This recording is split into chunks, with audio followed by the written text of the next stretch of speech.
कधीच नाही चुकणार तुमचे फेवरेट टीव्ही शोज झी5 सोबत, तेही एकदम फ्री. काय पण म्हणा ती ढाबेवाली बर्बे बाई काय दिसते यार, एकदम तंदूर रोटी.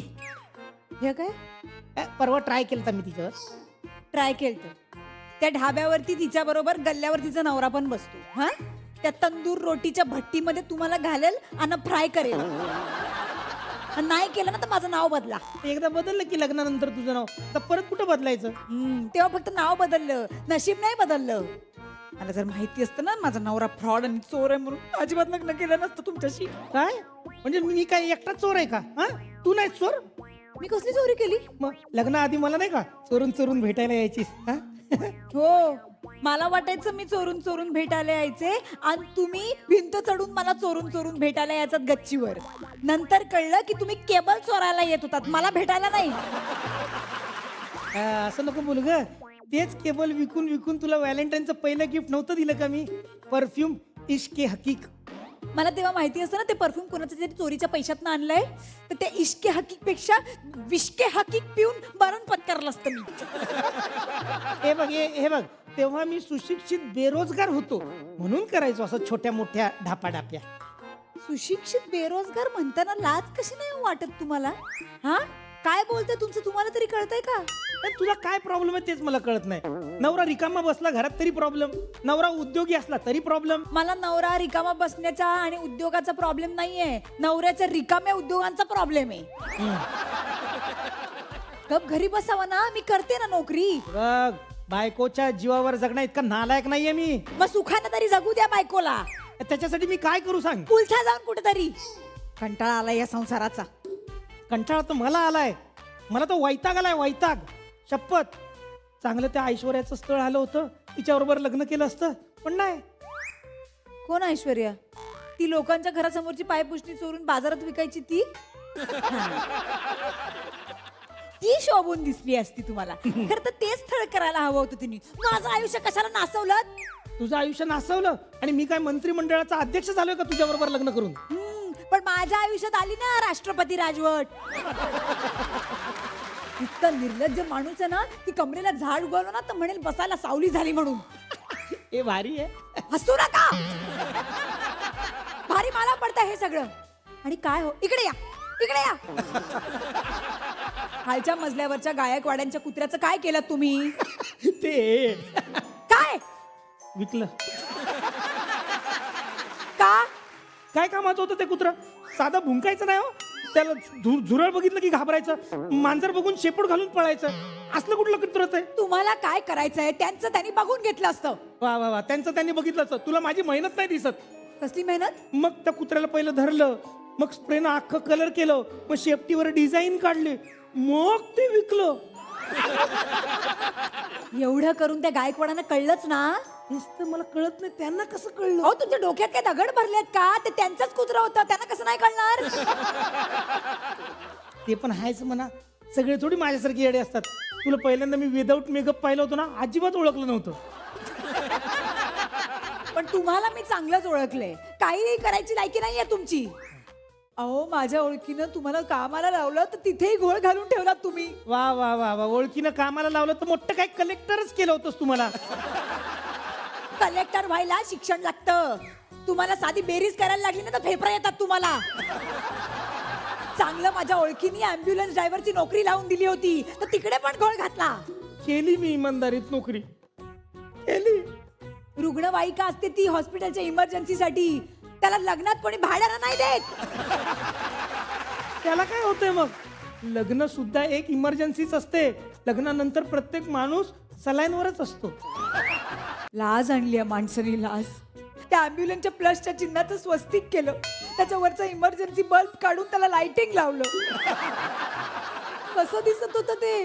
More marriage party ambulance. चांगलं तर वाटत होतं. माझ्या ना क्रिएटिव्हिटीची कदरच नाही तुम्हाला लोकांना. अरे पेशंट नसताना त्या व्हॅनचा उपयोग मी चांगल्या कामासाठी, मंगल कार्यासाठी केलं, तर त्याच्यात चूक काय? सतत त्या व्हॅन मध्ये रटणारे, टेन्शन मध्ये असणारे लोक असतात. माझ्यामुळे हसणारे, खेळणारे, बँडवाले, नाचणारे, असे असे लोक बघितले त्या व्हॅनने. माझ्यामुळे बघितले. हो, आणि त्या व्हॅननी तुमच्यामुळे पत्ते खेळणारी पण लोक बघितली. अरे जगातली पहिली अँब्युलन्स असेल ज्यावर पोलिसांनी रेड टाकली आहे. असू देत पोरीच्या बापाचा फायदाच झालाय त्याच्यात. पण आता अर्धी लोक जेलमध्ये गेलीत त्याच्यामुळे जेवण पुरलं. आता पोरीच्या बापाला वरणात पाणी घालून वाढावं लागलं असतं, भाजीमध्ये मीठ टाकून खारट करावी लागली असती. मी हेल्प केली त्यांना. अहो काय हेल्प केली.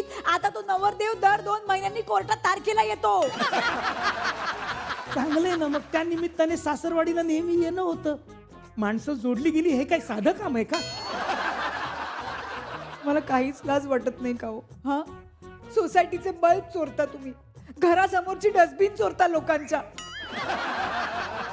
हे सगळं काय मी मुद्दामून करतो काय? आज सोसायटीने सीसीटीव्ही लावावेत म्हणून मी करतो हे सगळं.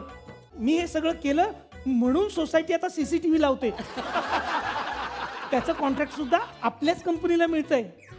आपली कंपनी? हा. सीसीटीव्हीचा कुठला नवीन धंदा आहे आपला? आपला आहे ना, पण सीसीटीव्ही आणले कुठून? भंगारातनं. भंगारातून? भंगारातनं खूप सीसीटीव्ही मिळतात. आपली फक्त नजर चांगली पाहिजे. पण सीसीटीव्ही चालू पाहिजेत ना. कशाला? आजकाल सीसीटीव्ही फक्त दिसले पाहिजेत, चालू असलेच पाहिजेत असं काही नाही. अहो पण चोर कसा पकडणार? वा वा वा, तू तर माझ्या मुळावरच बसली आहेस. हा, मला पकडावं असं तुझी इच्छा आहे? अहो, काय? आई बाबा, हे बघा, नवीन खोडरबर, नवीन पेन्सिल आणि नवीन शूज. अरे वा, कुठून आणलंय हे सगळं? आणलं नाही, चोरलं. खोडरबर चंदूचं, पेन्सिल रोहिणीची आणि प्रार्थनेच्या वेळेस बबल्याचा बूट टापला मी. कसं वाटतं? दिसतंय ना? बघितलं? जशी खाण तशी माती. जे पेरलंय तेच उगवणार ना. ए बंटी, अशी चोरी करू नये बाळा. कुठल्या तोंडाने सांगताय त्याला हे?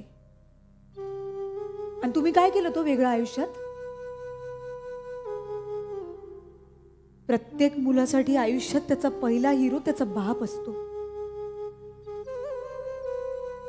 आणि तुम्ही काय करून ठेवलं हे सगळं?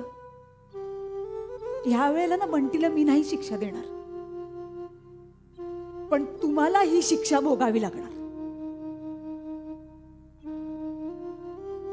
मला माफ कर.